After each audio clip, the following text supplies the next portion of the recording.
नमस्कार, आप देख रहे हैं लोकल 7 न्यूज। मैं हूं आपके साथ प्रिया। आज हम आपके लिए लेकर आए हैं आपके इलाके की बड़ी खबरें, एक्सक्लूसिव ग्राउंड रिपोर्ट्स और वो सारी बातें जो आपके लिए जानना बेहद जरूरी है।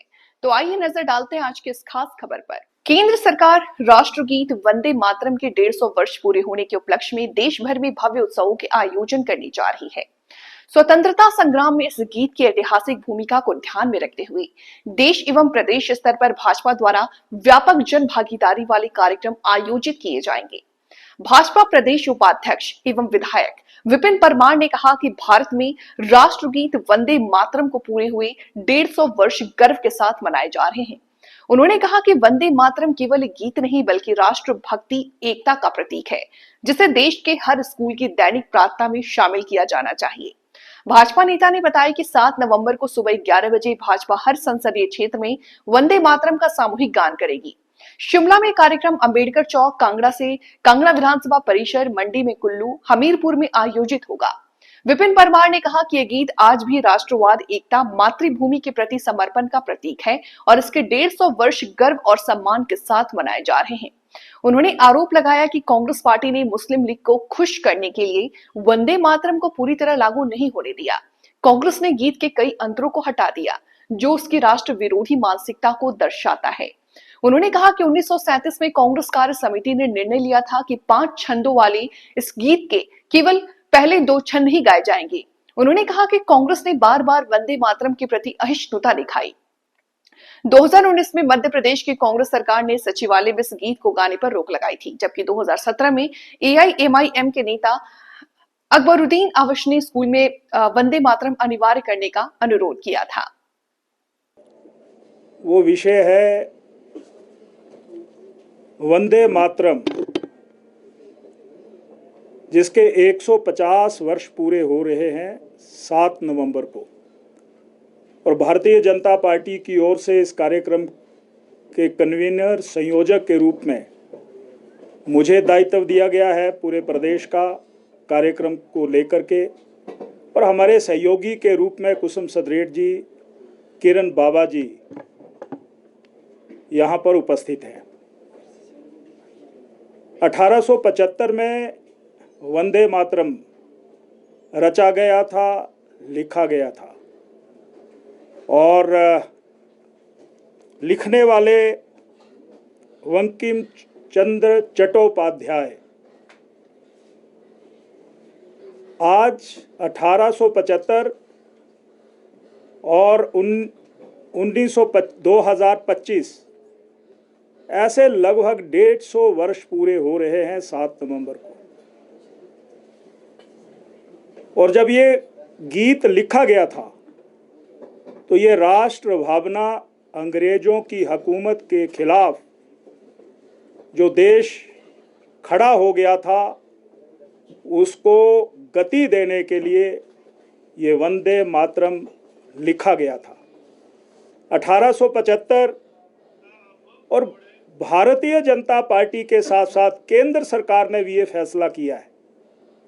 1 अक्टूबर 2025 को केंद्रीय मंत्रिमंडल की एक बैठक होती है कि इस वंदे मातरम, जो इस मातृभूमि की मिट्टी से जुड़ा हुआ एक संदेश है, एक राष्ट्रगान है, गीत है, इसको एक उत्सव के रूप में मनाया जाए। अब ये उत्सव पूरे देश में मनाया जाए, क्योंकि इस उत्सव को मनाने के लिए हम 7 नवंबर को पूरे देश में लगभग 150 स्थानों पर और हिमाचल प्रदेश में चारों लोकसभा में एक जिला में ये कार्यक्रम आयोजित होने वाले हैं। और आने वाले पूरा 1 वर्ष वंदे मातरम के ऊपर अलग अलग कार्यक्रम पूरे प्रदेश में होने वाले हैं। इसीलिए आज यहाँ पर ये प्रेस वार्ता या मैं प्रेस वक्तव्य आपके समक्ष रख रहा हूँ। एक बात मैं आपके ध्यान में लाना चाहता हूँ कि 1875 में बंकिम चंद्र चट्टोपाध्याय जी ने लिखा और 1895 में इसको ठाकुर रविंद्रनाथ टैगोर जी ने इसको गाया था। और जिस धुन में गाया गया था जो हमारा शास्त्रीय संगीत है, देश मल्हार है, उसके सुंदर शब्दों और धुन में इसको पिरोया गया था। आज इसके 150 वर्ष पूरे हो रहे हैं।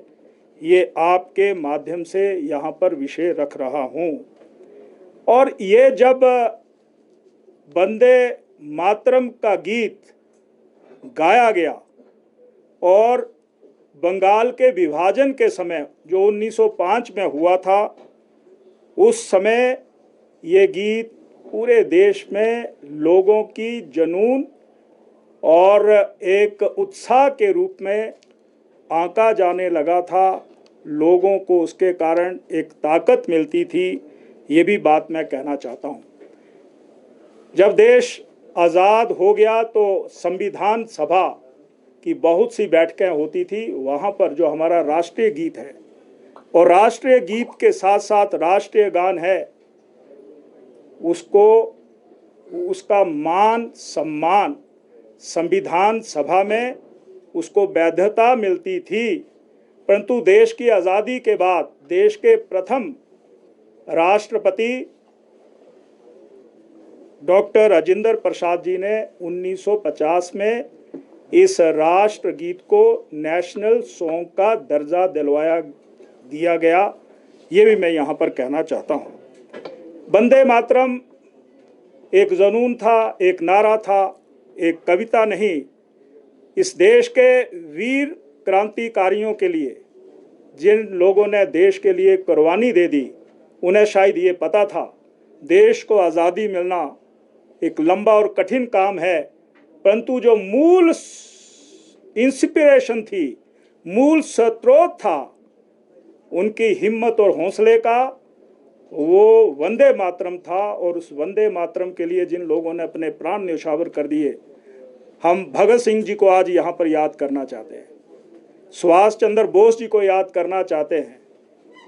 हम यहाँ पर देश की आज़ादी में इस देश के लिए अन्य जो हमारे वीर सैनिक क्रांतिकारी वीर रहे, बाल गंगाधर तिलक रहे, खुदीराम बोस जी रहे, ऐसे महान विभूतियाँ जिन्होंने देश के लिए आज़ादी दिलवाई, वो उनके लिए ये मंत्र प्रेरणा का स्रोत रहा।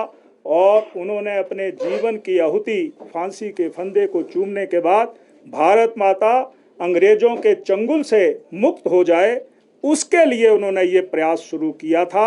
इसलिए इस राष्ट्रीय गीत की जो महत्वता है, वो हम जन जन तक इसको सामूहिक रूप से पूरे देश में वाचन करवाएंगे और उस वाचन में पूरा समाज आएगा। उसमें कॉलेज स्कूल में पढ़ने वाले विद्यार्थी आएंगे, उसमें महिला मंडल आएंगे, उसमें समाज के हर वर्ग के लोग शामिल होंगे। ये बात मैं आपके माध्यम से यहाँ पर रखना चाहता हूँ। एक माध्यम था, वो वंदे मातरम था, और इस वंदे मातरम का जुनून पूरे देश में लोगों के सिर पर चढ़कर के बोलता था। अंग्रेजों ने इसके ऊपर पाबंदी लगा दी थी। तो ये थी आज की अहम खबर, वो हर अहम जानकारी जिसे जानना आपके लिए जरूरी था। अगर आपके पास है कोई खबर, मुद्दा या सुझाव, तो आप हमें जरूर बताएं। हमें फॉलो करें सोशल मीडिया पर और देखते रहिए लोकल 7 न्यूज, क्योंकि खबर वही जो आपके करीब हो। मैं प्रिया आपसे लेती हुई इजाजत, नमस्कार।